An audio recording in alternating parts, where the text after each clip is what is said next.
야고보서 5장 13절에서 20절 말씀을 가지고 말씀에 뿌리를 둔 기도와 찬양을 하라라는 제목으로 함께 은혜를 나누겠습니다. 매일매일 우리가 하루를 살아가면서 무엇에 가장 신경을 쓰고 사십니까?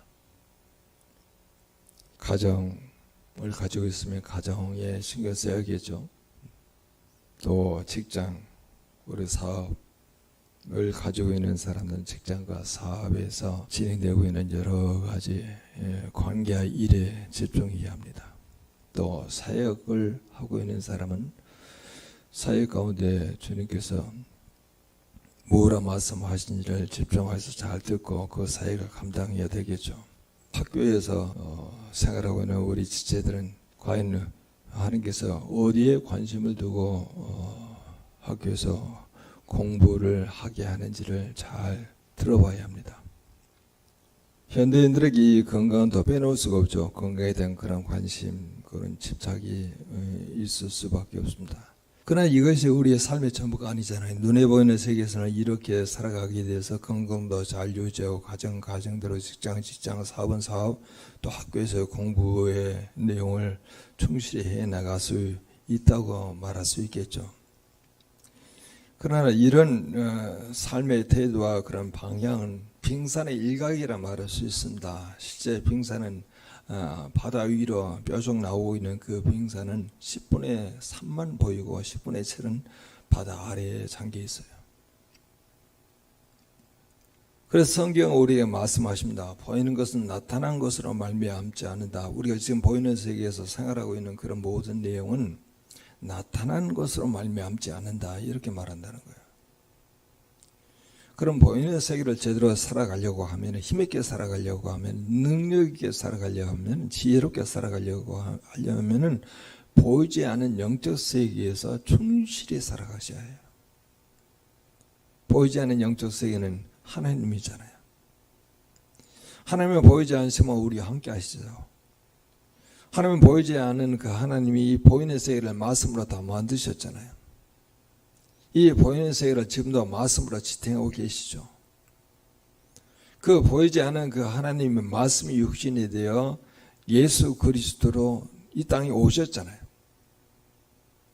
그래서 예수 그리스도에 대해서 그 말씀이 육신이 되어 우리 가운데 거하심에 은혜와 진리가 충만하더라. 우리는 복음 대신 예수 그리스도 구원을 받아서 이제 일상을 살아가면서 우리 주님을 영적 파트너로 삼아서 그분과 대화하고 그분을 만나고 그분과 교제하여서 보이지 않는 그 하나님을 보이는 말씀 속에서 교제하는 거예요. 그게 제대로 이루어지지 않으면 보이는 세계를 건강하게 살아갈 수가 없어요. 보이는 세계는 우리를 굉장히 미혹시킵니다. 우리에게 욕심을 동하게 만들어요. 그래서 욕심은 죄를 낳고 죄가 장사해서 사망을 낳느니라 말씀하고 있는 것처럼 성경에서 너희 그걸 말씀하시죠. 에베소서 2장 1절에서 3절에 그가 허물과 죄로 죽었던 너희를 살리셨도다. 그는 예수 그리스도이십니다. 죄와 허물로 죽었던 우리를 살리셨다는 거예요. 그러면서 말하죠. 그때 너희가 그 가운데에서 행하여 죄와 허물 가운데 행하였다는 겁니다. 에베소 성도에게 말하고 있는 거예요. 세상 풍조를 따르고 공중 권세 잡은 자를 따랐으니 곧 불순종 아들들 가운데 역사하는 영이라. 그렇게 말해요. 사단의 영에 이 세상 풍조를 따르고 공중 권세 잡은 자를 따랐다는 거예요. 에베소 성도의 과거에 그런 삶을 살았다는 거죠. 사도 바울도 고백합니다. 자네는 우리도 그 가운데서 육체의 욕심에 따라 육체와 마음의 원앙을 행하여 달바워지 번제상 진노의 자녀이었다. 이렇게 말합니다. 우리 육체의 욕심에 따라 살아가는 삶이 굉장히 강해요. 지금도 우리를 계속 하나님의 뜻대로 살아가고 주님과 동행하는 삶을 살아가도록 하는 그 내용을 자꾸 잡아당깁니다. 그렇게 살아가지 않도록. 우리 육체 옛사람의 성품이 그렇게 살아가지 않도록 우리 잡아당겨요. 그걸 과거의 인력이라 그렇게 말하죠. 그래서 성경은 우리에게 말합니다. 보이는 것은 잠깐이요 보이지 않은 것은 영원함이라. 하나님은 우리에게 매일 우리가 집중하여 보이지 않은 영적 세계를 잘 살아가도록 매일 고민합니다. 하나님은 영원토록 존재하시는 분이시죠. 하나님은 보이지 않습니다. 보이지 않은 하나님은 보이는 세계를 말씀으로 만드셨어요. 말씀은 하나님이십니다. 그 말씀으로 만물을 붙드십니다. 말씀이 육신이 되셨습니다. 보이지 않은 말씀이 보이는 사람이 되셨다는 거예요. 그 보이는 사람이 바로 예수 그리스도이십니다. 그래서 로마서 1장 16절은 이렇게 말하죠. 이 복음을 믿는 자에게는 구원을 주시는 하나님의 능력이 됨이라. 복음을 믿는 자에게는 하나님의 능력이 됨이라. 먼저는 유대인이요 그리고는 헬라인에게라도 여러분 지금 우리는 복음으로 구원을 받았기 때문에 복음 대신 예수 그리스도가 우리 일상의 삶 가운데 능력으로 오신다는 거예요. 지금 여러 가지 삶의 우여곡절을 겪고 있는 그런 과정 가운데도 어떤 문제가 발생하기도 하고 어떤 상황이 돌발적으로 이루어지고 있는다 하더라도 이거 만고불변의 이 진리 복음은 믿는 자에게 하나님의 능력이 됨이니라 말씀하고 있는 것처럼 그 능력이 우리 일상 가운데 지금 경험되고 있습니까? 또 잠언서 9장 10절은 우리에게 말하죠. 여호와를 경외하는 것이 지혜의 근본이요 또 거룩하신 자를 아는 것이 명철이니라. 안다라고 하는 것이 히브리어로 야다이고 헬라어는 기노스코예요. 기노스코는요 매일 그냥 경험되는 거예요. 머리로 경험되는 게 아니고 전인격으로 예수 그리스도가 경험되고 전인격으로 하나님이 경험되는 그런 상황. 그게 그를 알게 될 때 뭐라고 해요? 지혜와 명철이 우리에게 생긴다는 겁니다. 세상에서 어떻게 세상 살아가는 그런 방식에 잘 순응하여서 세상 살아가는 그런 방식을 통해서 세상적인 가치를 통해서 뭐 성공하거나 돈을 많이 모을 수는 있어요. 그런데 뒤집어 보면요, 그건 알고는 있지만은 여호와를 모르잖아요. 하나님을 모르잖아요. 하나님을 알지 못하고 세상 가운데 성공하고 승리하는 것은요, 헛되도다.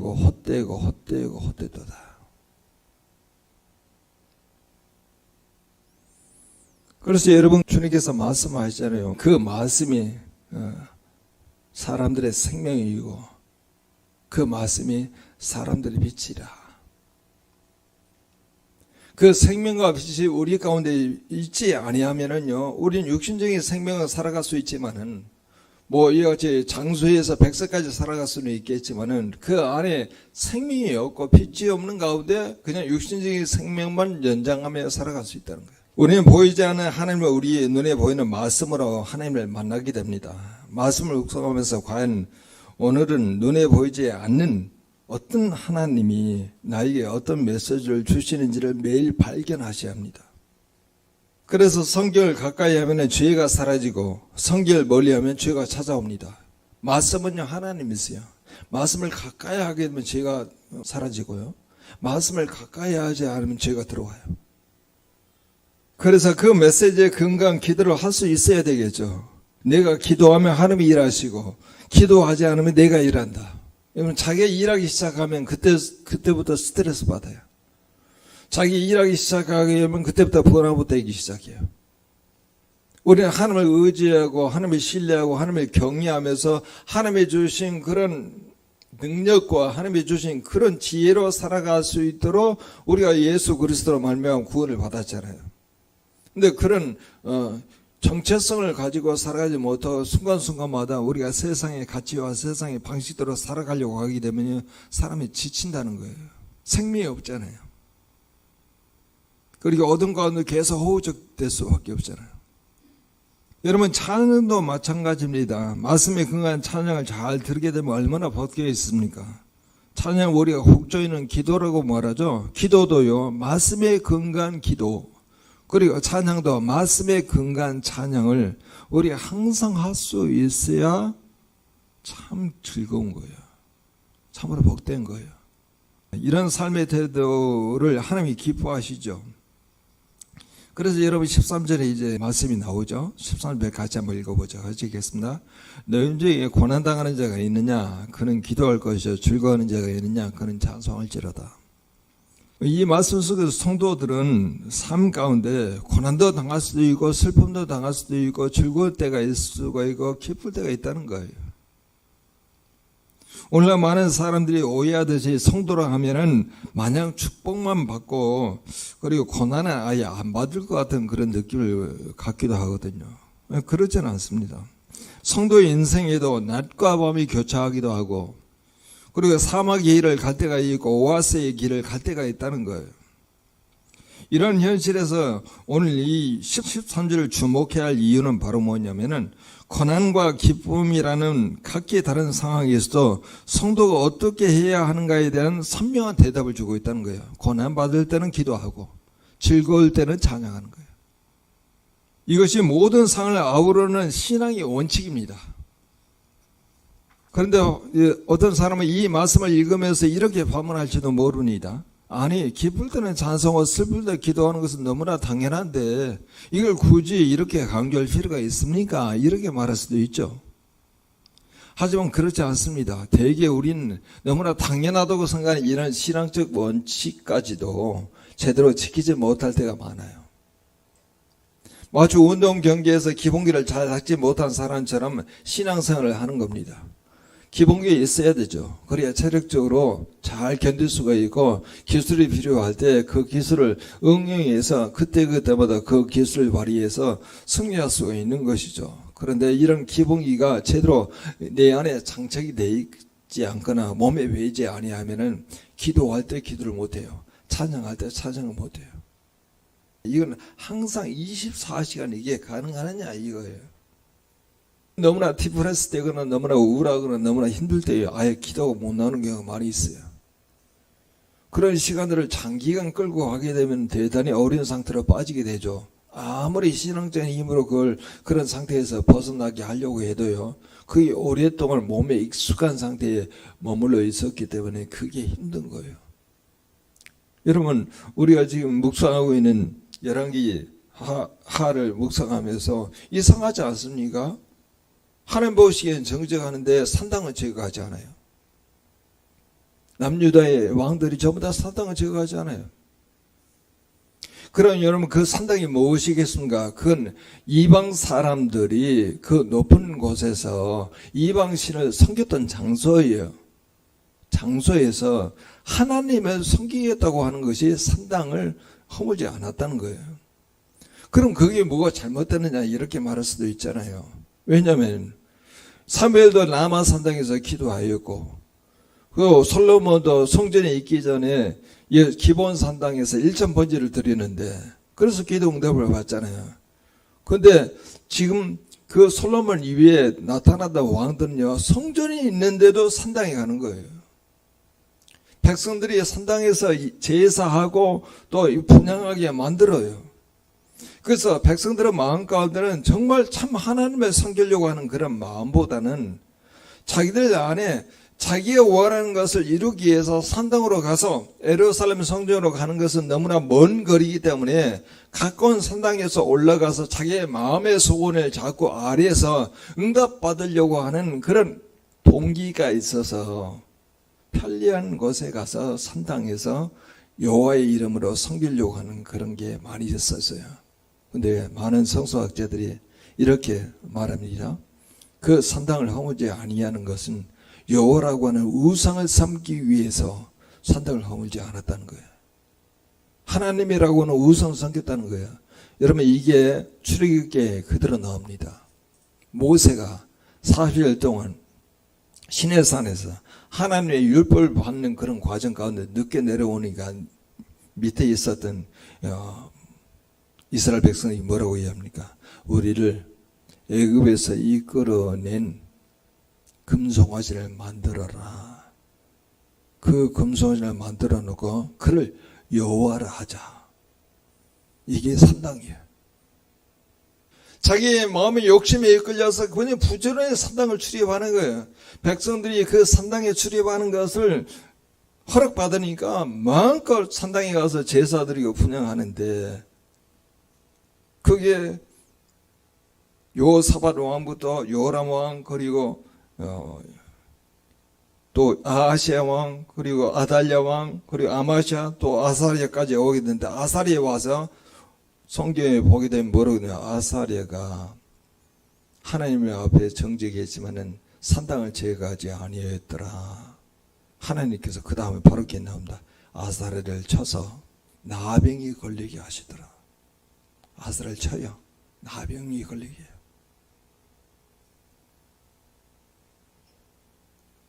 그 말은 자기의 거짓자를 섬겼던 거예요. 자기의 거짓자. 자기 너무나 익숙해요. 자기 조상 때부터 이어져 산당을 통하여서 자기의 원하는 것을 이루고자 하는 그런 마음을 가지고 거짓 참 여호와 하나님을 섬기는 게 아니고 거짓자인 자기의 욕심을 이루려고 하는 그런 우상을 섬기는 그런 과정이 산당에서 계속 이루어졌던 거예요. 그래서 하나님께서 진노하셔서 그를 쳐서 아사리를 쳐가지고 나병에 걸리게 합니다. 그리고 별궁에 살게 합니다. 그리고 그의 아들 요담이 왕으로 등장하죠. 이게 여러분 북이스라엘이 아니고 남유다에서 이루어진 거예요. 그러면 오늘날 우리에게도 하나님을 예배하고 섬긴다고 하는데 혹시 나의 욕심으로 익숙한 내가 원하는 것을 이루려고 하는 거짓 하나님이라고 하는 우상을 섬기고 있을 수가 있겠다. 그러면 어떻게 돼요? 하나님의 진노가 우리 가운데 임하여서 우리를 친다는 거야. 참 하나님을 경외하기를 원하잖아요. 우리가 진실한 하나님을 경외하기를 원하잖아요. 그분과 만남이 이루어지기를 원하잖아요. 그분은 우리의 환경 가운데 있습니다. 우리의 삶 가운데 있습니다. 근데 그분이 가장 많이 계시는 곳은 어디냐면은 말씀 속에 계셔요. 그 말씀을 통해서 참 하나님을 만나는 거예요. 그 하나님께서 우리가 들려주는 메시지대로 우리가 기도하고 찬양하는 거예요. 그게 빠지게 되게 되면요, 나중에 헛물킬 수가 있어요. 내가 이렇게 섬겼고, 내가 이렇게 봉사했고, 내가 이렇게 예배드렸고, 내가 이렇게 전도를 열심히 했는데 하나님께서 나를 이렇게 대할 수 있겠느냐? 거기 여러분 마태복음에 나오지 않습니까? 내가 예수의 이름으로 귀신을 쫓아냈습니다. 많은 병들을 치유했습니다. 라고 이야기했을 때 우리 주님께서 뭐라고 했습니까? 내가 도무지 너희를 모르느니라. 도무지 모른다는 거예요.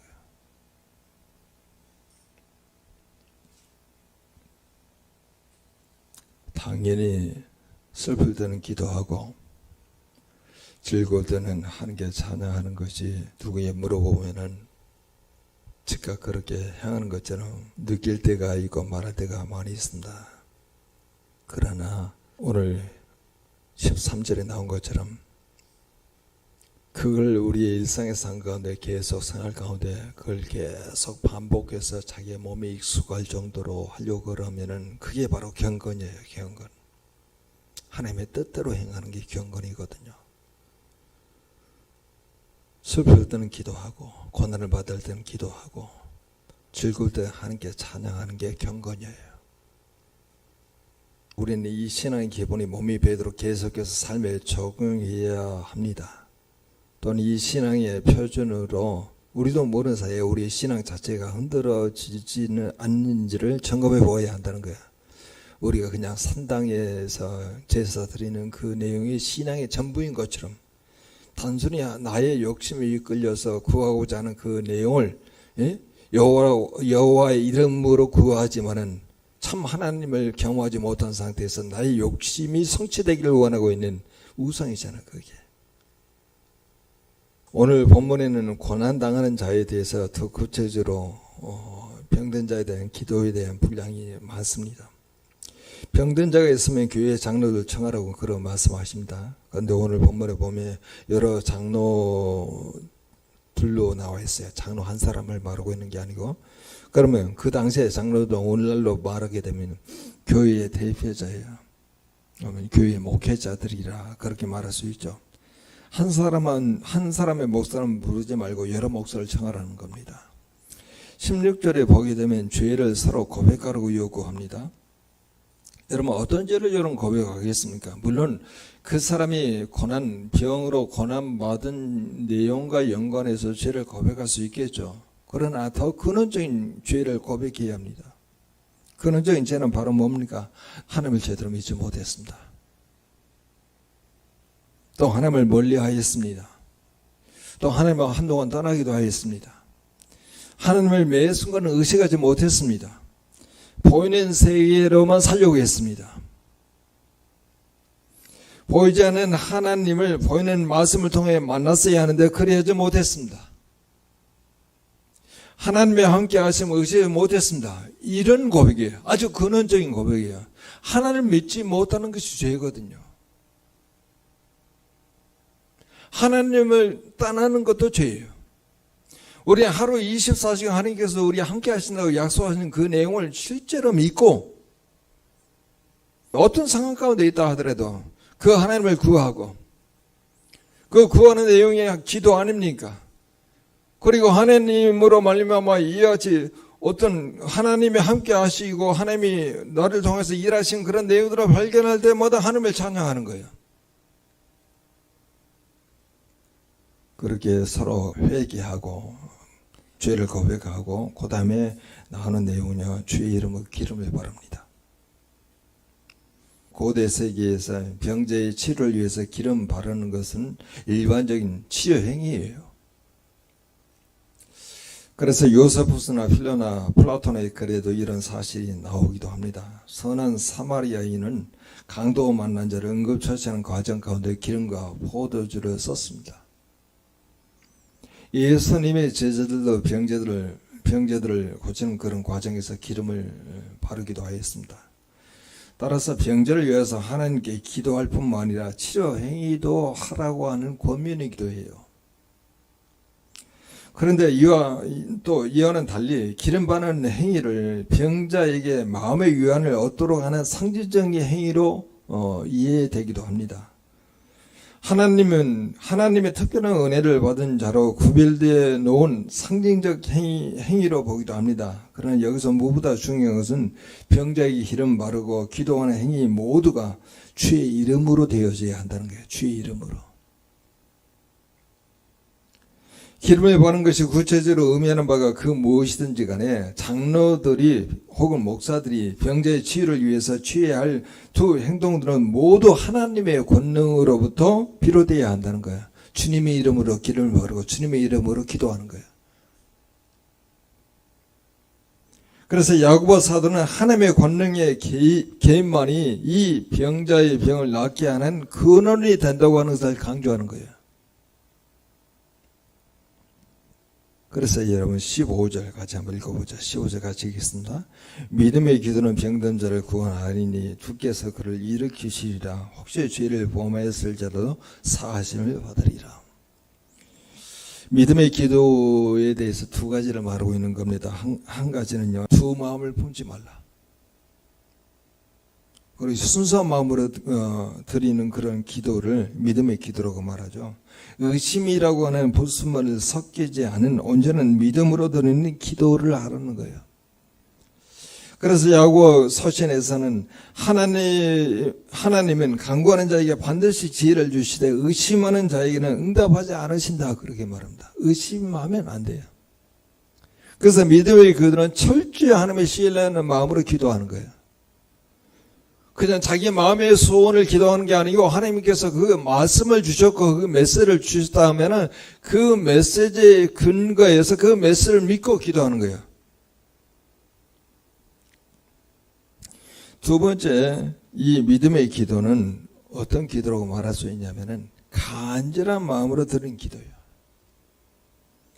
간절한 마음은 무엇입니까? 여러분 죽어가는 딸을 살려달라고 예수님 발 앞에 엎드렸던 회당장 야이로의 그 믿음 아닙니까? 수르반의 여인이 예수님의 발 앞에 엎드려가지고 내 딸이 귀신 들렸는데 내 딸을 살려달라고 이야기했을 때 예수님께서 뭐라고 합니까? 자녀의 떡을 저여 개에게 주는 것이 마땅하지 아니하리라 그렇게 이야기했을 때 이 수르반의 여인은 개도 자녀가 떨어뜨린 부스러기를 먹습니다 라고 이야기했어요. 그게 믿음이야. 그게 간절한 믿음이야. 간절한 기도예요. 그러니까 그래서 이해하세요. 우리가 흐트러져 있는 마음을요, 순수하게 하나님의 전적으로 신뢰한 그런 마음으로 기도해야 하는데, 그건 다르게 표현할 수 없죠. 말씀, 물로 씻자 말씀으로 깨끗하게 하는 그런 과정을 거쳐야만이 순수한 기도가 나온다는 거예요. 의심하지 않은 기도가 나온다는 거예요. 그리고 그런 과정을 거쳐야만이 간절한 기도가 나온다는 거예요. 그래서 심지어 후반부에도 이렇게 나옵니다. 의인의 간구는 역사하는 힘이 크니라. 여러분, 세상 사람 중에 의인이 어디 있겠어요? 의인은 없나니 하나도 없다고 그렇게 말씀하고 있는데, 이 의인이라고 하는 것은 예수 십자가로 인해서 하나님으로부터 의롭다 칭을 받은 믿음의 성도로서 하나님의 자녀가 된 자들을 의인이다 그렇게 말하고, 성도라 그렇게 말하시고, 그런 자들을 교회라 그렇게 말하잖아요. 그래서 하나님께서 그리스도를 통해서 의롭다고 하시고 자녀로 삼으심으로 말미암아 거듭나 하나님의 뜻을 행하는 성도들의 기도는 역사하는 힘이 크다는 거예요. 전원일기에 나오던 김혜자라고 하는 분이 계시잖아요.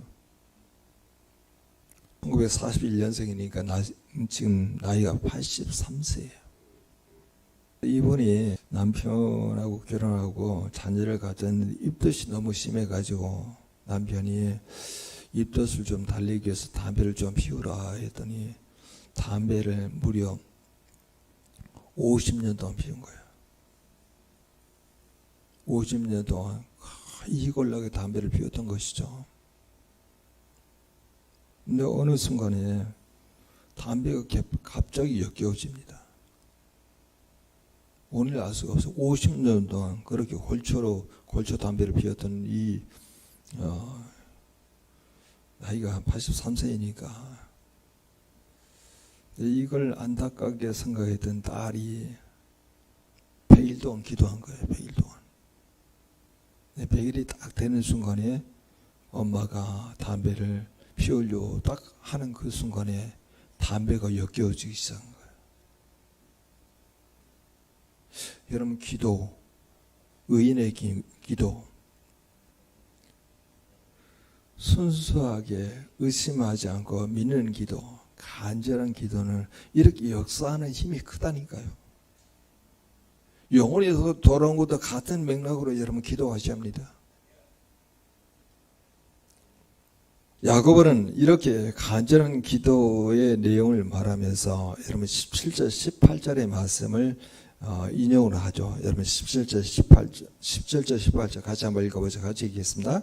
엘리야는 우리와 성전이 같은 사람이로되 그가 비가 오지 않기를 간절히 기도한즉 3년 6개월 동안 땅에 비가 오지 아니하고 다시 기도하니 하늘이 비를 주고 땅에 열매를 맺었느니라.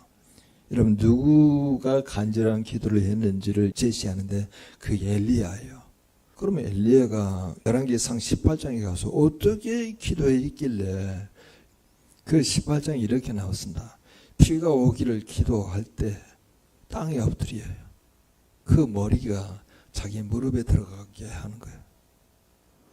인간이 취할 수 있는 최대의 겸손이에요.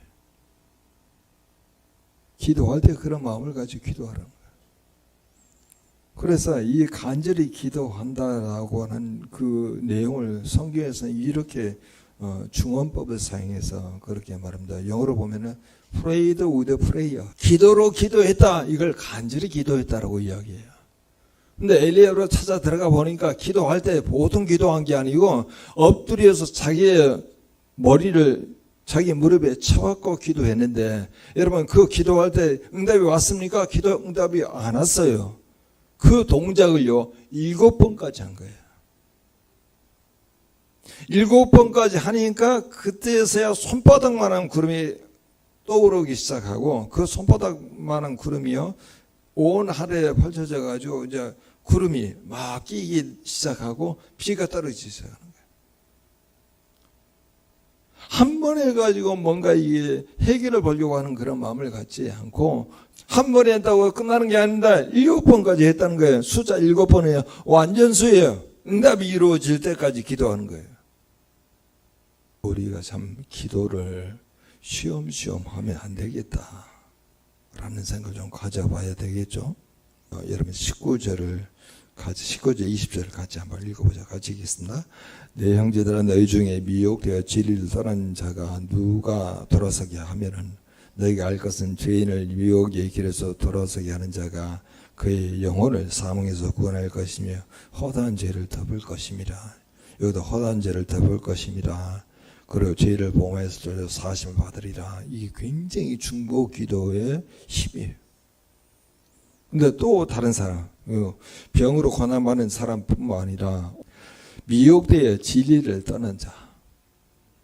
근데 미혹되어 진리에 떠난 자를 누가 돌아서게 하겠느냐. 그 미혹된 길에서 돌아서게 하는 자가 그의 영혼을 사망에서 구원할 것이요 라고 이야기하는데, 그럼 돌아서게 하는 자가 앞에 있는 문맥으로 봐서 어떤 자냐 이거야. 정말 의심하지 않고 전심으로 최대한 겸손한 모습으로 전심으로 여호와 이름으로 기도하는 자가 미혹받아서 진리에 떠난 자를 돌이키게 한다고 하는 것을 암시하고 있잖아요. 그렇게 기도하게 되면 그들의 영혼이 돌아온다는 거예요. 돌아온다는 거.